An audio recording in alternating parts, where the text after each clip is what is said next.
السلام عليكم ورحمة الله وبركاته. الحمد لله الكريم الوهاب، اللهم لك الحمد فكل الحمد لك، اللهم لك الحمد لا ند لك، والملك لك من عالم الذر الخفي إلى الفلك، ما عام أو طار فيه أو سلك، ما كان من جن أو إنس أو ملك إلا وقد شهدوا بأن الملك لك. وصلوات الله والسلام على النبي الزهري أما القرشي أبا صلى الله وسلم وبارك عليه وعلى آله وصحبه أجمعين. بذكر الله ترتاح القلوب ودنيانا بذكراه تطيب. مشاهدينا الكرام، مشاهدي قناة المجد الفضائية، حلقة جديدة متجددة من برنامجكم نسمات، والذي يأتيكم مباشرة من استديوهات قناة المجد بالمملكة العربية السعودية. هذا البرنامج نسمات خصص ليكون إيمانيا تربويا ويكون نافعا بإذن الله عز وجل. ونسعد في هذه الليلة كريم عزيز علينا وعليكم، لعلكم عرفتموه من سجدة قلب أو غارة الحور أو صلاة نجاتي. إنه فضيلة الشيخ الدكتور عبد المحسن الأحمد. فضيلة الشيخ، أهلا وسهلا بك. الله حبيبي، أهلا. وسعداء جدا أن تكون معنا. الله يسعدنا وإياكم بطاعتك. وسعدنا كثيرا حين ظفرنا بك. الله المستعان. الله يحفظك الشيخ. مشاهدينا الكرام، نلتقيكم واللقاء بكم لقاء ظامئ لريكم ورياكم، وصاحبه متطلع لسهيلكم وثرياكم. نظر الله وجوهكم التي نحسبها في الخير قد رقت أنداؤها وتجاوبت أصداؤها وغردت أطيارها وتنفست أزهارها وفاح أريج أصائلها وأسحارها. كتاب الله عز وجل هو القرآن العظيم، فيه نبأ من قبلكم وخبر من بعدكم وحكم ما بينكم. هو الفصل ليس بالهزل، من تركه من جبار قسمه الله، ومن ابتغى الهدى في غيره أضله الله. هو حبل الله المتين ونوره المبين وذكره الحكيم، وهو الصراط المستقيم، وهو الذي لا تزيغ به الأهواء ولا تلتبس به الألسنة ولا تتشعب معه الآراء ولا يشبع منه العلماء ولا يمله الأتقياء ولا يخلق على كثرة الرد ولا تنقضي عجائبه. وهو الذي لم تنتهي الجن إذ سمعته أن قالوا إنا سمعنا قرآنا عجبا يهدي إلى الرشد. في خضم الأحداث المتسارعة الجسام النازلة بأمة الإسلام في واقع أشبه بعالم الغنم، يطرقها الذئب فترتاع ويغيب عنها فترتع. في خضم ذلك كله يتساءل المتأمل والمتابع: ما لي أمتنا تعاني هذه الويلات؟ وهل لأزماتنا من حل؟ بل لأحزاننا وآلامنا وكرباتنا من حل؟ القرآن هو مورد الظمآن إن جفت ينابيع الحياة، فهو أحسن الكتب نظاما وأبلغها بيانا.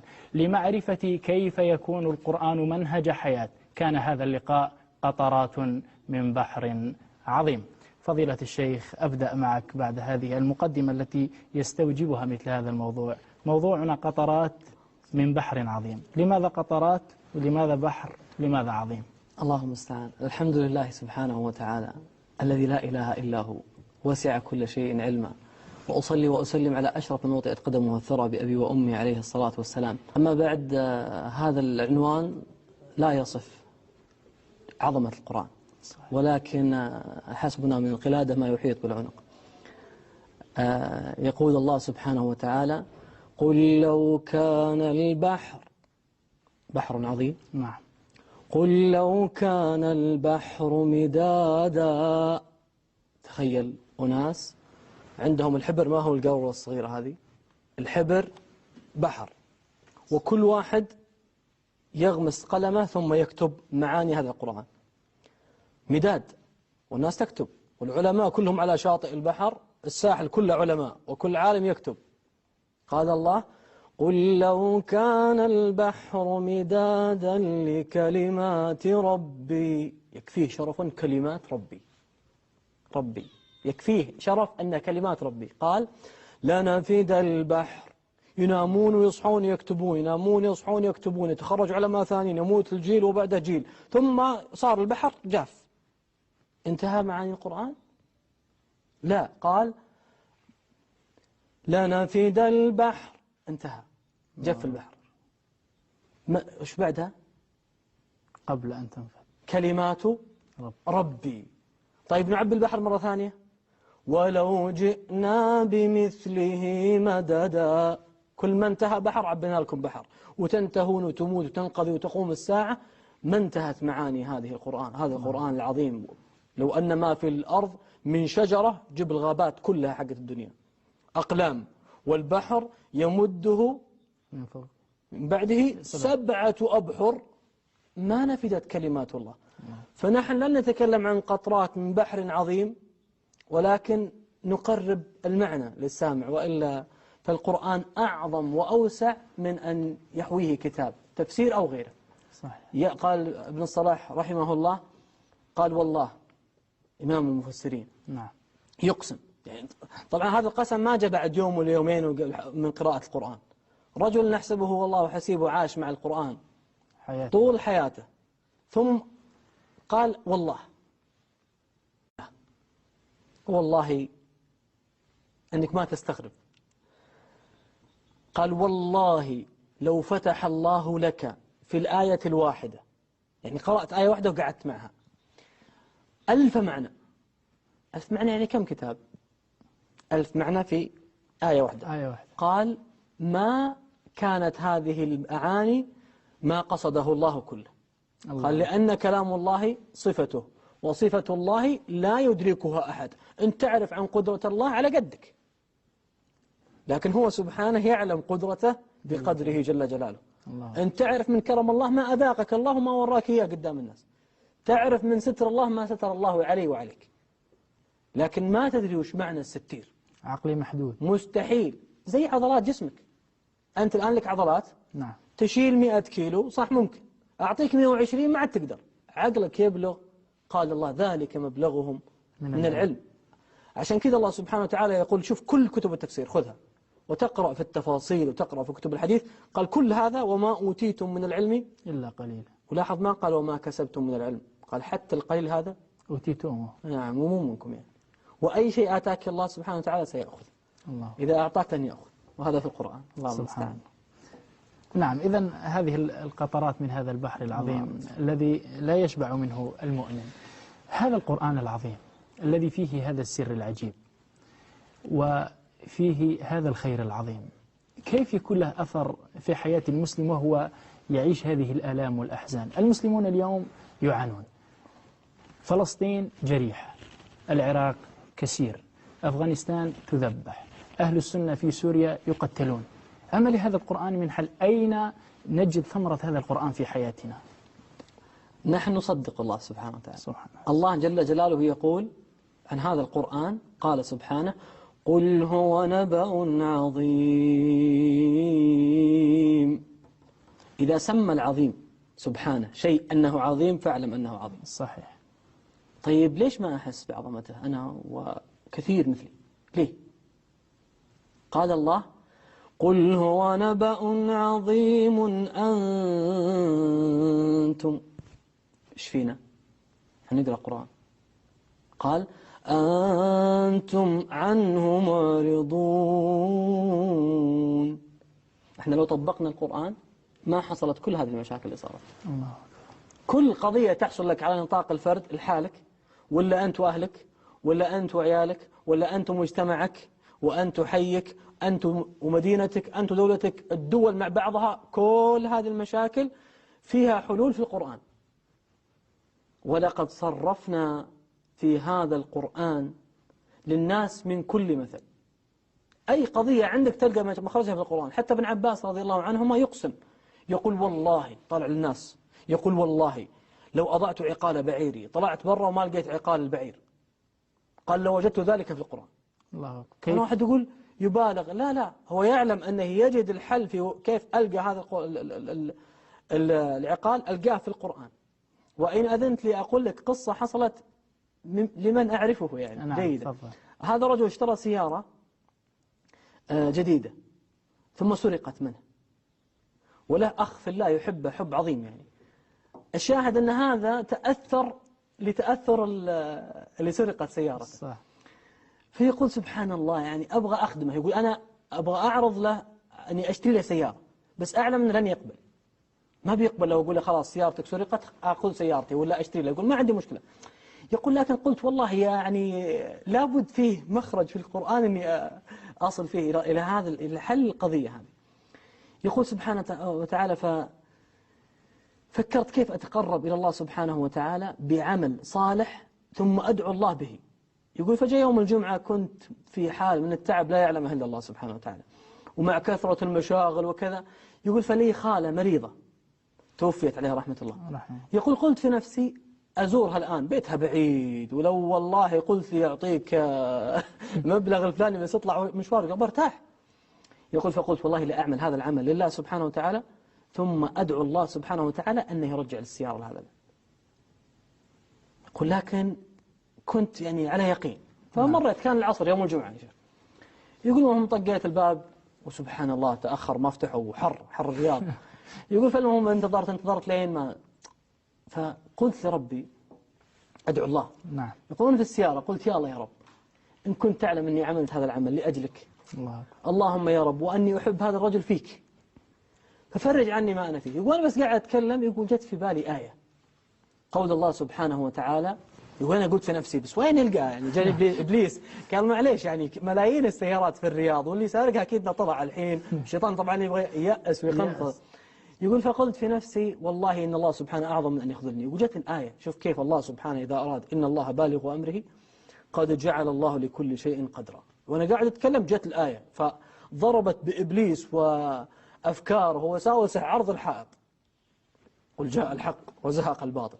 فجاءت الآية يا بني إنها إن تك مثقال حبة من خردل. وين الحبة من خردل هذه؟ ما هي في الرياض. فتكن في صخرة. السيارة مستحيل تخبى صخرة. صح. فتكن في صخرة أو في السماوات، يعني ما هي على الأرض سيارة تمشي، شيء ما عاد تشوف فوق بين الكواكب. أو في السماوات أو في الأرض. وين بتجي منه؟ وين بلقاها هذه؟ قال يأتي بها الله إن الله لطيف خبير. يقول فسبحان جاءت الآية هذه قلت يا رب يا من تأتي بحبة خردل في صخرة، يا رب السيارة ما هي حبة من خردل، ويا ربي ما تدخل السيارة في صخرة. يقول أنا جالس أدعي. يقول والله كنت أمشي، طبعا رجل يصف لي والله تقول شعره واقف. يقول وأنا أمشي في الطريق، يقول المفروض طريقي يمين. يقول لا تسألني ليش رحت يسار، والله ما أدري، لكني رحت يسار وقلت يا رب أنا واثق فيك. فرحت يسار. يقول ثم رحت يمين. يقول فكانت معي سيارة صغيرة. يقول فوانا أفكر وأدعو الله سبحانه يا رب لا تخيبني أن تجعل إدخالي السرور حتى ترضى عني. يقول نعم. يقول فأكلت مطب قوي. يقول والله ضرب في السيارة من تحت، ضرب في قلبي. يقول فضرب المطب قدامه مطب ثاني، أنا طريقي يمين عشان أبرجع الحين. يقول فقلت عشان ما أكل المطب الثاني أروح يسار. يقول أنا تفكيري على الأرض والأمور يدبرها من في السماوات، يدبر الأمر من السماء إلى الأرض. الأمور ما تدبر في الأرض. احنا فشلنا لما ما فهمنا القرآن، فشلنا فصرنا نظن أنه أنا توظيفتي عندك كمدير، أنت ما تملك شيء، أنت عبد يحركك الملك. فيقول رحت يسار عشان ما أكل المطب. يقول فرحت يسار بعدين رحت يمين لأني أبغى أرجع يمين أصلا. يقول فرحت يمين وأنا أدعو الله في سيارة صالون. يقول بعدها سيارة نفس لون سيارة صاحبي ونفس الموديل. يقول لكن السيارة داخلة بين سيارتين واللي قبلها صالون، يعني أنا ما أقدر أشوفها. ما تظهر. يقول فأنا أنظر، طبعا هو قاعد يكلم صاحبه فقال له وينك فيه؟ قال أنا في التشليح، لأن بعض اللي يسرقون يروحون للتشليح. فقال بروح أشوف، قال لازم تجيب رقم الشاص فكان متضايق. فقلت إن شاء الله يجيبها الله. الرجل يقول قلت إن شاء الله يجيبها الله. يقول فنظرت في اللوحة، والله اللوحة قريبة من لوحة صاحبي. فقلت كلمت صاحبي قلت لها لوحتك كم؟ قال لي حرف كذا كذا كذا والثلاث أرقام. يقول أنا أنظر يعني اختلطت عندي مشاعر عظيمة. أول شيء يقيني بالله، ثم تيسير الله سبحانه وتعالى، ثم إدخالي للسور. فقلت فلان والله سيارتك قدامي. فقال يا أخي ترى مو وقت مسح. قال والله سيارتك قدامي وتجيني الآن في الموقع الفلاني. وأنا أكلمه سجدت شكر لله سبحانه وتعالى على الإسفلت. نعم. والله لو سجدنا على أسنة الرماح وألسنة لكان قليلا. والله ما شكرناه. يقول فجاء يقول فسبحان الله تذكرت قول الله عز وجل أمن يجيب المضطر إذا دعاه ويكشف السوء أي سوء ويجعلكم خلفاء الأرض أإله مع الله. وين المشكلة؟ قليلا ما تذكرون. كلها دائما عندنا قليلا أنتم عنهم معرضون. إحنا مشكلتنا في تعاملنا مع القرآن. لأجل هذا حبيبي الغالي صارت معيشتنا ضنكا، ولا هذه الأحداث أنها تصير وفيات وتصير مشاكل وإصابات وإعاقات وأمراض، هذه بتصير الله سبحانه فصلها في القرآن، وفصل كل حدث ليش يجي وكيف تطلع منه. يعني ما في كيف يجي وانتهى، لا كيف تطلع منه، يعني تفصيلات الأمور. قال الله سبحانه وتعالى وكل شيء. فكر في أي شيء في حياتك من يوم ولد لين تموت، أي شيء مر في حياتك شفته، أي شيء سمعت عنه، أي شيء تعيشه، أي شيء. وكل شيء إيش فصلناه تفصيلا. قال الله ألف لام را كتاب. ما أعظم هذا الكتاب، أسأل الله أن يجعله ربيع قلوبنا. آمين. كتاب إيش؟ كتاب إيش؟ أحكمت آياته. ما هو صوره ولا أجزاء، كل آية ما نزلت لك كذا. لما يدخل فاء، لما يدخل ثم، لما يدخل لي، اللام، التعليل، كل هذه أشياء محسوبة مو محسوبة، هذه محكمة. طيب أحكمت آياته، بس هذه أحكمت كفى بها أن تحكم. ثم فصلت، من أحكمها؟ الله. ومن فصلها؟ الله. من لدن حكيم خبير. أحكمت تحتاج حكيم، وفصلت تحتاج خبير. تقول واحد والله الحين عندي أنا أمر، أنا والله أقول أظن كذا، لكن لا خلنا نسأل الخبير، لأن الأمر الحين دخل للتفاصيل. صح. ومن ولا ينبئك مثل خبير سبحانه وتعالى. فكيف هذا العبد الضعيف يخلقها الله سبحانه وتعالى ثم لا يجعل له مخرج في كل قضية في حياته؟ ومن يتق الله يجعل له مخرجا. نعم، أنا آتي عند هذه. الكون الآن من عرشه إلى فرشه ومن سمائه إلى أرضه. أيعقل أن يكون هذا الكون بهذا النظام وهذه الدقة وهذا التركيب وهذا التناسق أيكون لأجل أن يأكل الناس ويشرب وينامون؟ أبدا أبدا. لأجل هذا الله سبحانه وتعالى يقول وما خلقنا السماوات والأرض وما بينهما لاعبين، ما خلقناهما إلا بالحق. الله سبحانه وتعالى لما قال أن خلقت هذا العبد وأنزلت له القرآن قال وما خلقت الجن والإنس إلا ليعبدون ما أريد منهم من رزق وما أريد أن يطعمون. عشان كذا لما فهمنا الهدف الأساسي من خلقنا صار الإنسان يرضى للدنيا ويزعل للدنيا وما يبغى إلا في الدنيا، وصار كل قضية أرضي في أرضي، لا يفكر وين بيروح بعدها، يبغى الآن. قال الله ذلك مبلغهم من العلم. وجميل كلام للشيخ الطنطاوي عليه رحمة الله. يقول لي أحد الإخوة قبل 14 سنة، يقول حضرت للشيخ درس في الرياض، يقول فتكلم الشيخ عن الإيمان واليوم الآخر والجنة والنار، وأن الإنسان في الجنة يجلس فقط يشتهي ينظر للثمار، كلها الجنان من حول الثمار، ينظر ثم يشتهي، ما تكلم، ما قال أشتهيها، بس وقعت عينه اشتهى تلك الثمرة وجنى الجنتين دان، يجي عنده ويقطف ويرجع، قطوفها دانية ذللت قطوفها تذليلا. يقول فقام واحد بعد المحاضرة فقال يا شيخ أنا بقول لك سؤال بس لا تزعل. يسأل الشيخ علي الطنطاوي، يسأل الشيخ عليه رحمة الله. قال يا شيخ أنا بسألك بس لا تزعل. فقال الشيخ يا ابني، عاد الشيخ ما شاء الله عليه واسع. قال يا ابني ليش أزعل؟ هذا السؤال نجاوبك عليه إذا عرفنا وإذا ما عرفنا سأل. فقال لي يا شيخ أكيد أسألك وما تزعل. قال لي يسألني ما أزعل إن شاء الله. فقال له الشيخ يعني يا شيخ معلش أنت تقول كلام جميل، أنا نصوم وصلي، لكن يا شيخ أتفكر يعني يعني هل أنا بجي يجلس يوم من الأيام تفتح لي الأبواب بيجون ملائكة والملائكة يدخلون عليهم من كل باب سلام عليكم بما صبرتم فنعم عقبى الدار، والأنهار تجري من تحتي، أنهار عسل، أنهار لبن، أنهار عجيبة. يعني يقول يا شيخ هذا الكلام معليش بس ما دخل عقلي. فهمني. إيه ما دخل عقلي. فجواب الشيخ كان أروع من الرائع، توفيق من الله سبحانه وتعالى، فتح من الله. قال له الشيخ تخيل معي لو في 2 توأم في بطن في ذاك الرحم، كيف وضعهم؟ قال ظلام، قال رجل ظلام. قال يعني كل حياتهم سوائل وما منقلبين، إذا طاحت الأم طاحوا معها، وإذا انقلبت انقلبوا معها، وإذا نزلت مع الدرج صار عندهم زلزال، والسوائل كلها تجيهم ما يأكلون إلا من وين؟ عن طريق الحبل السري، ولا يلقون له طعم أصلا ما يمر على اللسان. قال لو هذول الحين حياتهم إيش رأيك فيها؟ قل الحين هم أكثر شيء يفكرون فيه إنه أعلى شيء في الدنيا هو هذا الجدار حق الرحم. نعم الوالدة. إيه نعم هذا أعظم شيء عندهم، ما يدرون إيش وراه. يقول لو واحد ولد قبل الثاني ب5 دقائق، لما لو واحد جاء قبل ما يولد هذا، لو واحد جاء قال لهم أنتوا عايشين في هالرحم والظلمات وهالسوائل، أنتوا تطلعوا برا في مطاعم وفي طيارات وفي سماوات وفي شمس وقمر وقصور وشوارع ومزارع وأنهار. يقول هذول بيقولون إيش؟ ما يصدقون. يا أخي هذا ما يدخل عقل، إحنا هذا كل الدنيا هنا. لما يطلع واحد منهم قبل الثاني ب5 دقائق، طلع شاف الأنوار وشاف الأب فرحان فيه ويحمل والناس تنظفه وحليب وعالم وفرش جميل، إيش يقول؟ اللي جوا إيش يقول؟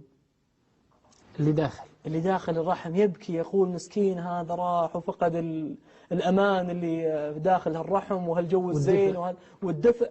اللي برا إيش يقول؟ يا ليت قومي يعلمون.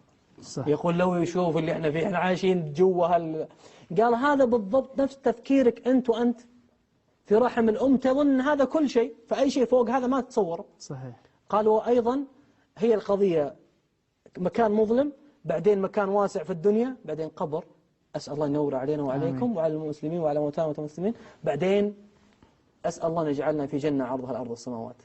الشاهد أنه هذا قال الله ذلك مبلغهم. نعم يعني مثل ما كان هذا التوأم لا يعي ما بالخارج يصدق أصلا. نعم. ما يصدقك. فهذه هي القضية سبحان الله. فالشاهد أنه إذا ما فهمنا يا شيخي، الإنسان اللي ما عنده لسان لا تحاول تصف له العسل. عشان كذا ابن القيم قال كلام جميل، يقول لا تصف لعنين. نعم. إنسان ما عنده شهوة أصلا للنساء، فاقد الشهوة، قال لا تصف له لذة الجماع، لأنك بعد وصف وجهد جهيد لن يفهم شيء. لن يفهم شيء. ومثل ما أنك تتكلم الحين، عندنا مرضى في المستشفى يأكلون عن طريق أنبوب من الأنف إلى المعدة. طيب هذا الأنبوب اللي من المعدة تحط فيه عسل؟ لا. ولا تحط فيه ملح؟ كلها سواء. يعني أقصد أنه تعدى اللسان. نعم. هو من الأنف إلى المعدة، لا يمر باللسان. لا يتذوق. حط شاهي، سكر، مالح، كلها بالضبط سواء. هذه قضيتنا مع القرآن. إذا ما فهمنا القرآن نظن ما في مخرج. يا أخي أنت ما عندك طفل معاه شيك ب5 مليار، وتقول له أنت ميت من الجوع، اشتري لك حليب، يقول لك ما عندي فلوس. هو الشيك بيدك، هو ما هو عارف قيمة الشيء. عشان كذا الله سبحانه وتعالى قال قل هو نبأ عظيم أنتم، هو عظيم أعظم من 5 مليار في يد الطفل، لكن أنتم عنه معرضون. قال الله بل أكثرهم إيش فيهم لا يعلمون الحق. هو يعلم أشياء، يعلم محلل سياسي قاعد يحلل قضية فهو يسمع كلامه ويسوي زيه، أو يعتقد ما يقول المحلل السياسي، لكن هو ما عرف قيمة القرآن. بل أكثرهم لا يعلمون الحق. إيش النتيجة؟ فهم معرضون. نعم. بل تحدي واضح في أوائل سورة البقرة لا ريب فيه. يعني كل من كتب كتابا أو ألف مصنفا قال قد تجدون فيه بعض النقص، لكن الله استفتحه وقال لا ريب فيه. أبدا أبدا، يكفيه أن كلام رب العالمين سبحانه وتعالى. قال لا يأتيه الباطل من بين يديه ولا من خلفه. نعم. يعني لن تجد فيه ذرة ناقص. نعم. قل لو اجتمعت الإنس والجن على أن يأتوا بمثل هذا القرآن لا يأتون بمثله. عشان كذا تشوف بعض الجهل الآن في المواقع يقول لك أنا أقدر أكتب زي القرآن، زي مسيلمة الكذاب لما قال يا ضفدع يا ضفدعين نقي ما تنقين. شو الكلام؟ طيب أعطيك آية واحدة أنا أتحدى فيها أي واحد في العالم يجيب زيها. طبعا كل الآيات ما تقدر تجيب زيها، لكن يوم قال الله سبحانه وتعالى ومن يهد الله فهو المهتد ومن يضلل فلن تجد لهم أولياء من دونه ونحشرهم يوم القيامة على وجوههم كمل صما وبكما وعميا. هل هذا هو الترتيب؟ لا. ما هو الترتيب؟ بكما وصما وعميا، هذا ترتيب؟ لا. عميا وبكما وصما. هذا الترتيب أتحدى أحد يسويه في العالم. ليش؟ مأواهم جهنم كلما خبت زدناهم سعيرا. أسأل الله أن يعافيني وإياك وكل مسلم من هذا الأمر. تعال الآن الترتيب دائما صم بكم عمي. صح. ليش هنا عميا وبكما وصما؟ عشان كذا لو اجتمعت الإنس والجن على أن يأتوا بمثل هذا القرآن لا يأتون بمثله. أتحداه لما يجي عند هذه الآية يحطها عكس، يحطها بكما عميا وبكما وصما. لماذا جاء هذا؟ بيمشي بالترتيب. لو الله سبحانه وتعالى سبحانه جل جلاله إذا تحدى جل في علاه، هو لما قال قل لئن اجتمعت الإنس والجن على يعني ما تخيلت الإنس والجن، يعني جيب علماء ناس كلهم ناس، وجيب علماء الطب كلهم، وتخلي طبيب ما جاء، وعلماء الهندسة كلهم، وعلماء التشريح كلهم، وقل لهم تعالوا عندنا آية واحدة بس نبغى نرتبها، نبغى نحط هو أول شيء عميا ولا بكما ولا صما. بيقول لك يا أخي ما دام الترتيب كل القرآن صم بكم وعمي حطها صم بكم. فسبحان من إذا قال جل جلاله. عشان كذا الجن قالوا سمعنا قرآنا عجبا. إيش الفرق؟ ليش بكما وعميا وصما؟ وليش إذا فهمت ما عاد تخطئ؟ بإذن الله الآية اللي تفهمها ما تخطئ فيها. نريد نفهمها هذه. الآن في الطب مركز البصر ومركز السمع في المخ ومركز البكم، كيف تركيبها؟ مركز الرؤية البصر هنا، عشان كذا لما يجي إصابة هنا يفقد الإنسان البصر. قدامها مكان الكلام، نعم، قدامها مكان السمع. فلما يكون الإنسان مقابل لك يكون الترتيب صم بكم عمي، لكن في الآية على وجوههم فهو مقلوب. الله أكبر. إذا قلب تكون القضية بكما عميا وبكما وصما، لأن يسحب على وجهه، لأن خلاص أول كان كذا فصار الآن القضية بالعكس. هذه لو جبت لها الإنس والجن قلت لهم تعالوا علمونا يلا. من علم النبي عليه الصلاة والسلام أن مركز الرؤية هنا؟ نعم. وتلقى الآيات اللي فيها الأعين تختلف في قضية متى يكون تجويف العين. يعلم الله علماء الأجنة كيف ومتى يبدأون في تجويف العين غير مركز الرؤية وغير يعني في حاسة الأبصار. أمر عجيب. فإذا هؤلاء يظنون القرآن يا أخي ما لا لا لا لا. الله سبحانه يقول أحكمت آياته ثم فصلت. الذي خلق ألا يعلم من خلق؟ هو الذي خلقها سبحانه بهذا الترتيب. ثم تعال قبل أن تعرف هذا العلم الطبي التشريح، من علمك حتى تكتب أنه يحشر يوم القيامة على وجهه؟ لن تصل أصلا لهذا. فإذا آية واحدة ستعجز تركيبها من أولها إلى آخرها. من قال لك أنه من لم يهده الله فلن إلا بالقرآن. نعم. فجاء القرآن يفصل. طبعا هذه شيخ قطرة وإلا والله يعجز. نعم. ما دام هذا الكتاب أحكمت آياته فصلت، من المسائل المهمة العالقة اليوم مسألة الرزق. كثير من الناس يخشى من الفصل، أن يفصل من الدائرة التي يعمل فيها، يخشى أن مديره يتخلى عنه، واحد للآن لم يجد وظيفة. هذه الخشية الأمة كلها، واحد يطير في السماء، واحد ينزل إلى قعر البحر من أجل البحث عن الرزق. السر في الرزق في القرآن الكريم. شوف شيخي الحبيب، اطرح ما شئت واطرح أي تساؤل شئت، أي تساؤل سامي يكون تساؤل فعلا. نعم. ستجد جوابه في كتاب الله عز وجل. وليس جواب فقط أنه يعني مثل أي جواب ألقاه بس ما يشفي غليلي. لا لا لا، جواب مفصل تفصيل، لا يبقي لك سؤال ما أجاب عليه. واللي ما أعطاك إياه الله سبحانه لا تسأل عنه. سأعطيك مثال سريع. نعم. قبل أن ندخل في إجابة هذا السؤال. نعم. يعني الله سبحانه وتعالى لما قال عن أصحاب الكهف قال وترى الشمس إذا طلعت تزاور، وفي قراءة تزاور وتزور، نعم، عن كهفهم ذات اليمين، وإذا غربت تقرضهم ذات الشمال وهم في فجوة منه. أنا ما ودي أسترسل فيك، كل آية فعلا توقفك تقول لها حلقات. الآن سؤال سريع، أنت الآن إذا أقوام هربوا خوفا من أمر، وراهم من يعني يلحق بهم يريد أن يقتلهم، نعم، زين، لأنهم قالوا إنهم إن يظهروا، ولن يقتلوهم أي قتل، إنهم يظهروا عليكم يرجموكم أسوأ قتلة أو يعيدوكم في ملته. سبحان الله. وأعظم ما يخسره المرء دينه. كل آية تقف. نعم، ما قالوا يرجموكم ثم تتقطعون أنها آلام، لكن يريدون يرسلون رسالة أن الموت أهون والرجم أهون من أن أرجع عن ديني. قالوا أو يعيد، هنا ما علقوا يرجموكم، قالوا أو يعيدوكم في ملتهم هنا لن تفلحوا إذا أبدا. شوف النظر، إنما تقضي هذه الحياة الدنيا. يعني هذا مشكلتنا، النظر بالعين العوراء، أنك تنظر القضية يشخط في الدنيا. طيب وراك في الآخرة إيش؟ قالوا يذرون وراءهم يوما ثقيلا. أسأل الله لا يجعل هذا مصيرنا. الشاهد، لو تريد أن تؤمن هؤلاء وين بتسكنهم؟ في قصر، أو أنا بعطيك خيارات. نعم. قصر، بيت، غرفة، كهف. آخر واحد تحطه إيش؟ الكهف. ليش؟ لأنه الكهف أصلا خطير. أنا قبل لا أدخل الكهف تلقى الواحد خايف ينتفض، هل في أفعى، هل في سبع، هل في، صح؟ نعم. وأريد أن أحطهم في القصر أو في البيت أو في أي مكان لأن في أبواب. نعم. الكهف ما له باب، يعني واحد هربان لازم تحط له باب. نعم، لكني أستأذنك شيخنا في هذا الفاصل. مشاهدينا الكرام، نستأذنكم في هذا الفاصل، نعود بعده إليكم لاستكمال هذه الحلقة قطرات من بحر عظيم.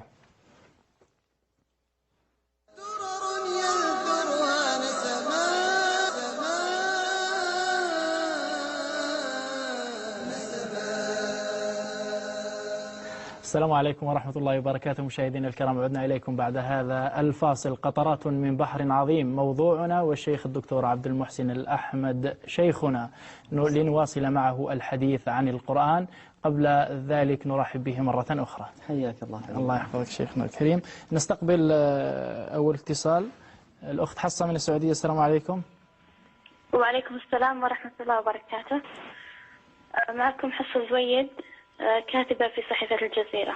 الله يوفقك. تفضلي يا أختي. الله يرضى عنك. بداية أشكركم على هذا البرنامج وعلى هذا الموضوع المتميز، وأيضا أشكركم على استضافة الشيخ عبد المحسن الأحمد، وأتمنى الإكثار من البرامج التي تساهم في تدبر هذا القرآن العظيم، لأننا جميعا نحتاج إليها في هذا الزمن الذي كثرت فيه الفتن. نسأل الله أن يعيذنا منها ما ظهر منها وما بطن. لن أعلق، أترك تعليق للشيخ، يعني ما أبغى أخذ من وقت البرنامج أكثر من كذا. الله يعطيكم العافية. آمين. وأنت كذلك، بارك الله فيك أختنا الكريمة، جزاك الله خير الجزاء. أم محمد من الإمارات. السلام عليكم. وعليكم السلام ورحمة الله وبركاته. وعليكم السلام. جزاكم الله خير على هذا البرنامج. ولي بس ملاحظة، الله يبارك فيكم. تفضلي.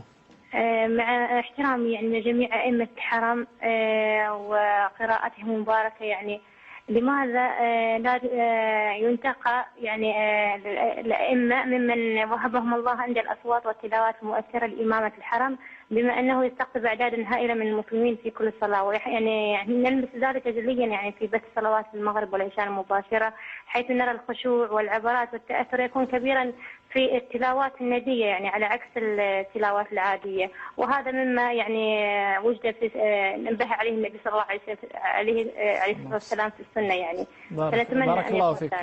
شكرا لملاحظتك. وإن كان أئمتنا وعلماؤنا في الحرم فيهم الخير والبركة، والمسلمون لا يزالوا ولا يزالون يسمعون هذه نعم. كذلك معنا نبيل من الجزائر. السلام عليكم. وعليكم السلام ورحمة الله وبركاته. أهلا وسهلا. أهلا مرحبا بك يا شيخ.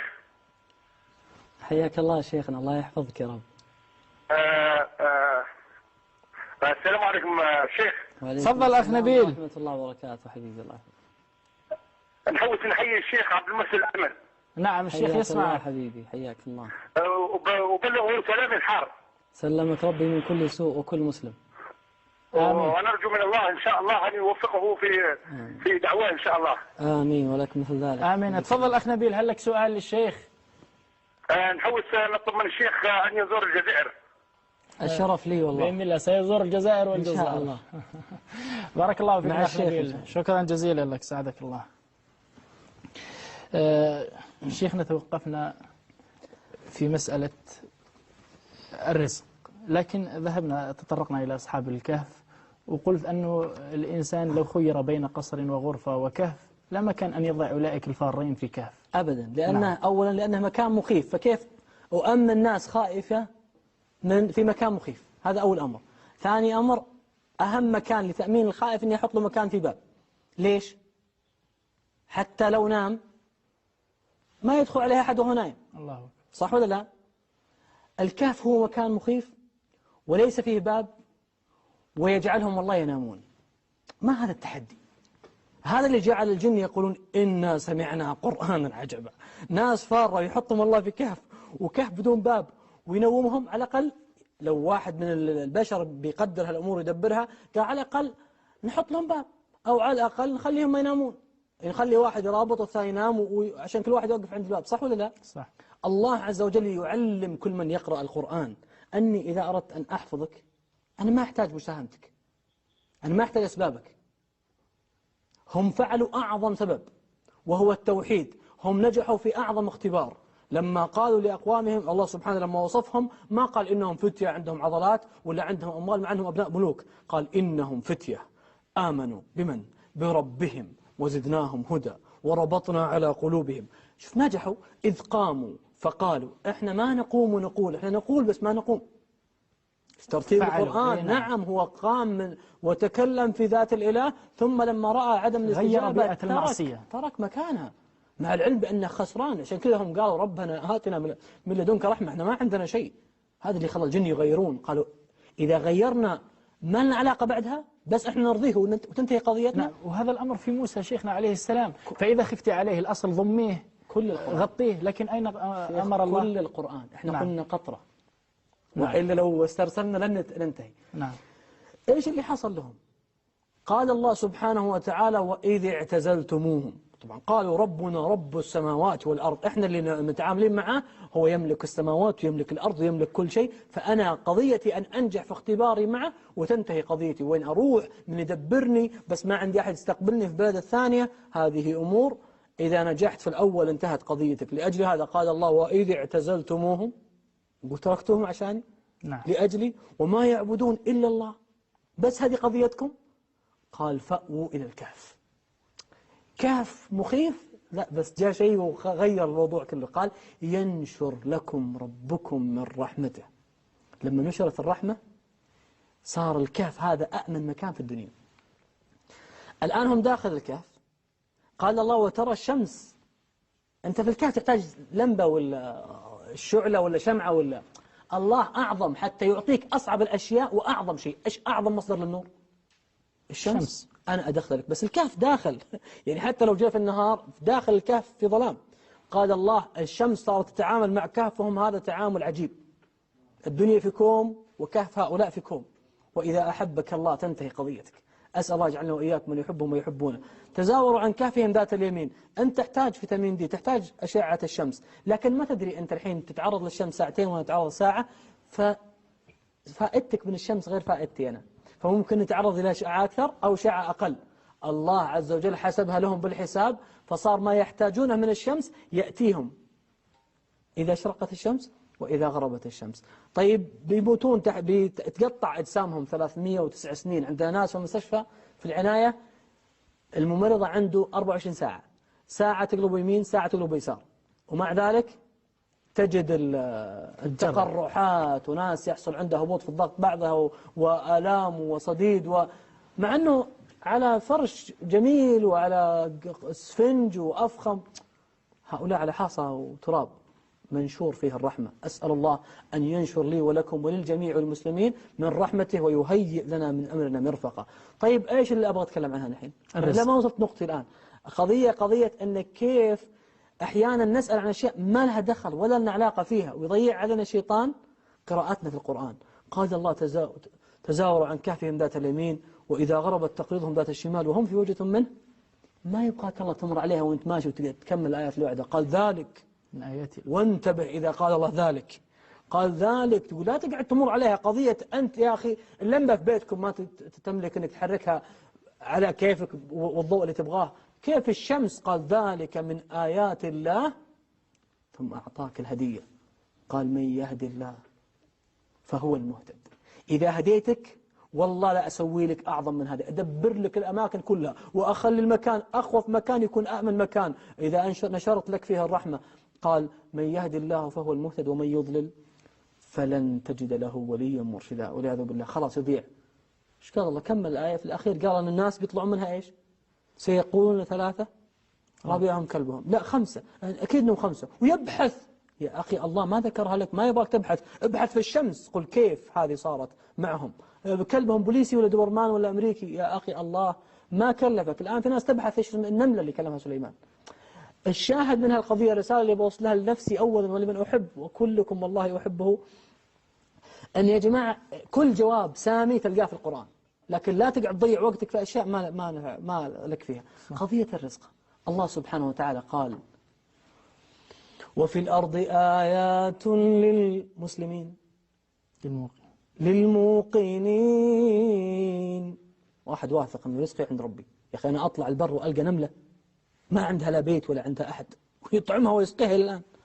طيب هذه من أعطاها؟ إذا أراد الله سبحانه وتعالى أن يطعم الذباب في البر من جسدك، ذرة من جسدك، جعلك تذهب وتروح وتخيم عشان يأخذ الذباب حقه منك.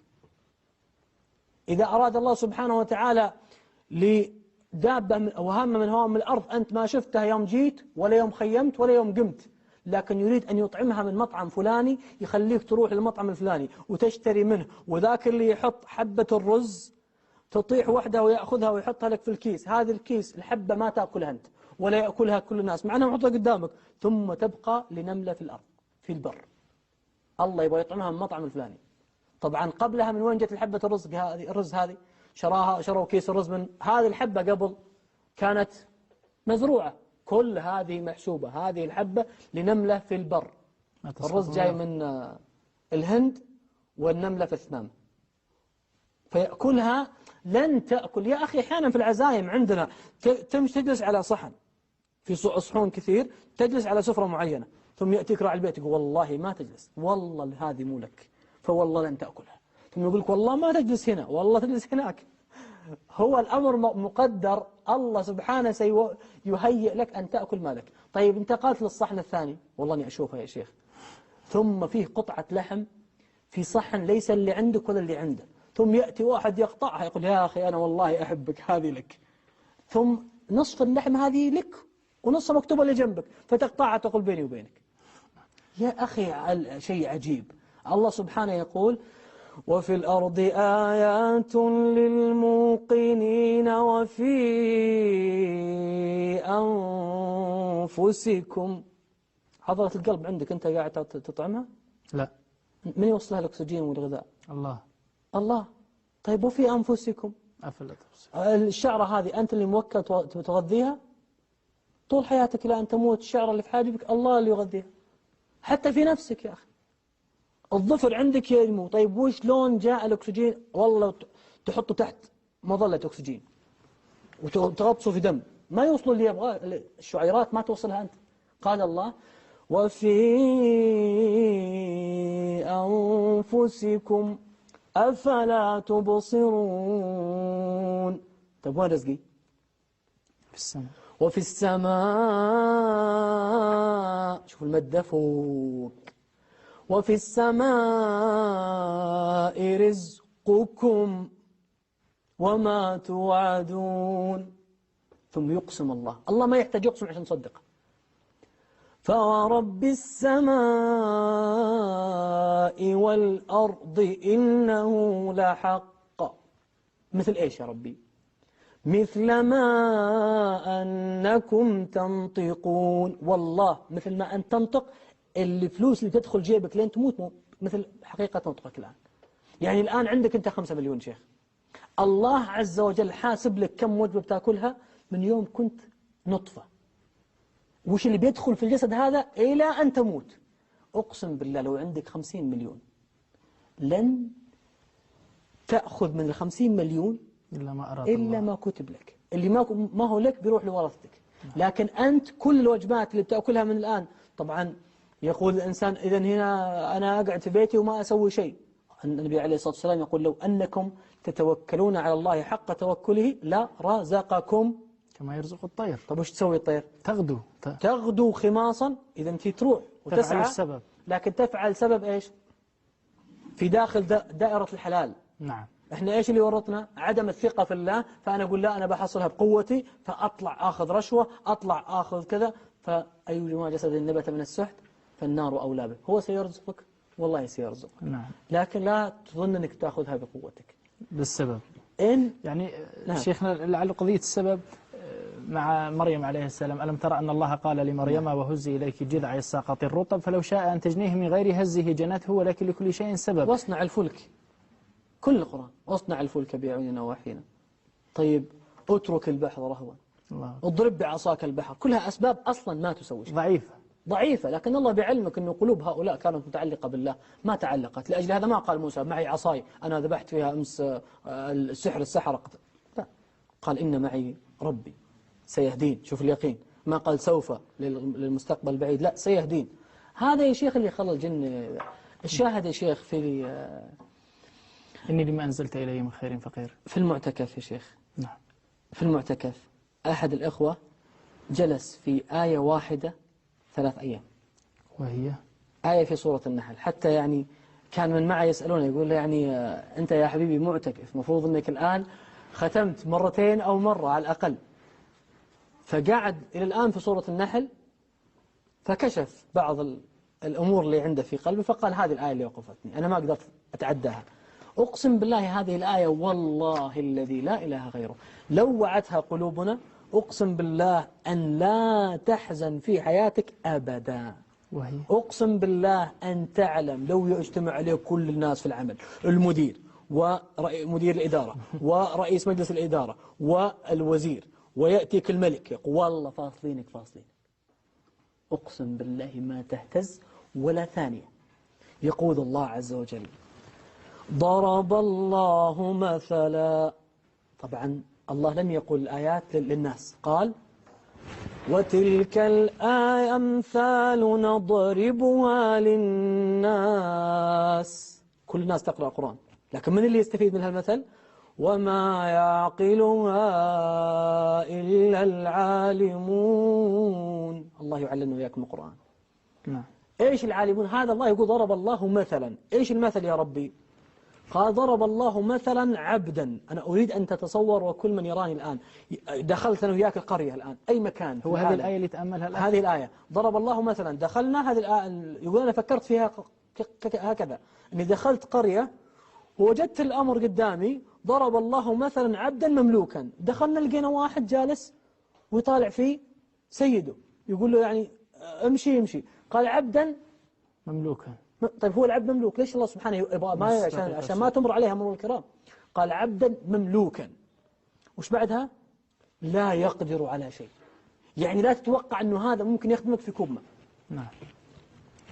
معي الآن نطالع هذا المشهد. نعم. ما انتهت الآية. قال ومن التفت من المشهد هذا الضعيف الفقير إلى واحد عجيب. قال ومن رزقناه منا رزقا حسنا. واحد عنده الأموال رزم، وعنده الخيرات، وعنده الصكوك. قال ومن رزقناه منا رزقا حسنا. إيش قاعد يسوي؟ قال فهو ينفق منه سرا وجهرا. يعطي هذا 5 مليار وهذا 50 مليون. أنت عليك دين وأهلك في السجن، تعال خذ. أنت تبغى بيت، خذ. أنت خذ. تروح لمين؟ أنت تبغى عندك حاجة تروح لهذا ولا هذا؟ هذا الغني. عشان كذا الله سبحانه قال هل يستويان مثلا في نفس الآية. قال هل يستويان مثلا؟ كل العقول تقول لا. قال الحمد لله بل أكثرهم لا يعلمون. يقول أنت الآن مثل الله سبحانه شبه ما هو الرؤساء، ما هو الوزراء والأمراء، شبه الملوك، ملوك الأرض كلهم شبههم بهذا العبد المملوك الذي لا يقدر على شيء. وشبه نفسه سبحانه وتعالى وليس كمثله شيء بهذا الذي يعطي سرا وجهرا، فهل يستوون؟ احنا نظن ايش؟ انه قضيتي عند المدير، لا لا لا، هذا المدير يحركه اللي فوق سبحانه جل جلاله عند الله. اقسم بالله لن يوقع لك قرار في الارض، لا توظيف ولا تعيين ولا فصل، حتى يدبر الله الامر من 7 سماوات، ثم يأمر هذا العبد المملوك حتى يعطيك او لا. ألا ترى أن أحيانا تعرض قضية لوزير ثم يقول رفض، ثم يقول ذاك لا لا تعال تعال مشوه؟ لا والله ما قال تعال، الله عز وجل أمره لأنه عبد مملوك لا يقدر على شيء، والله على كل شيء قدير. والحديث معك ماتع لا يمل. أسعدتنا فضيلة الشيخ، بارك الله فيك.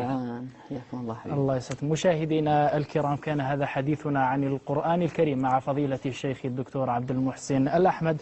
القرآن مورد الظمآن إن جفت منابيع وينابيع الحياة، فاجعله دليلك وسائقك لتهتدي وترشد وتسعد. دمتم في رعاية الله وحفظه، والسلام عليكم ورحمة الله وبركاته.